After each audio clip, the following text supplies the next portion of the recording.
Չեք նեղանա, չէ՞ որ նախագծից խոսամ։ Շնորհակալություն։ Դե պարզ է, մենք ենք սկսում ինչ մեջ։ Ես ուզում եմ հասկանամ, էլի, այս նախագիծը հաշտարարությանն է վերաբերում, հաշտարարությունը խաղաղության օրակարգի մասը դրա համար եք տենց արտահայտում, հարգելի գործընկերներ։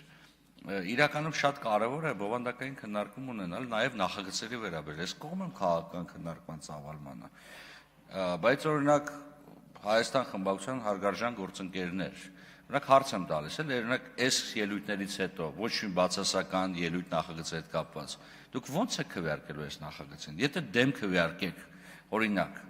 հետո ո՞նց եք բացատրելու ընտրողներին, թե դուք ինչու եք այս նախագծին դեմ քվեարկում։ Մեկ էլ մի խնդրանք, էլի, Ժորժ ջան, ազգային ժողովի հարգարժան պատգամավորներ, այն փաստը, որ դուք այստեղ եք եւ գտնվում եք Հայաստանի Հանրապետության ազգային ժողովում եւ ընդունում եք, որ դուք Հայաստանի Հանրապետության պատգամավոր եք, դա նշանակում է, որ դուք փաստի ուժով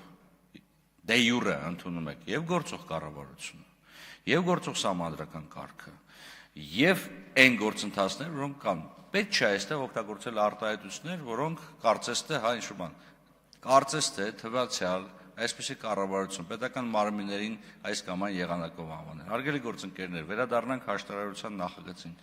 Իրոք, գիտեք, մեր դատական համակարգը բավականին ծանրաբեռնված է։ Մենք փորձում ենք հնարավորինս միջոցներ գտնել, որպեսզի կարողանանք դատական համակարգի վիճակը մի փոքր բարելավել նաև այլընտրանքային վեճերի լուծման այլընտրանքային մեթոդներով, որոնցից մեկը հաշտարարությունն է։ Եվ այս նախագիծը ես ցավում եմ, որ մենք չկարողացանք նաև բովանդակությունը փոխանցել հանրությանը, որտեղ հանձնաժողովի նիստը այսքան մեծ տեսանելիություն չունի, ինչքան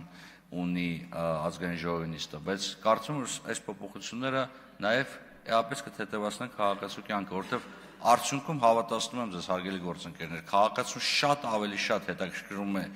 իր առօրյա գործունեությանը, իր դատական իշխանության հետ շփվելու հետ կապված հարցը, թե Ալիևի արտահայտությունը, ցորենի գինը, որակը, քանակը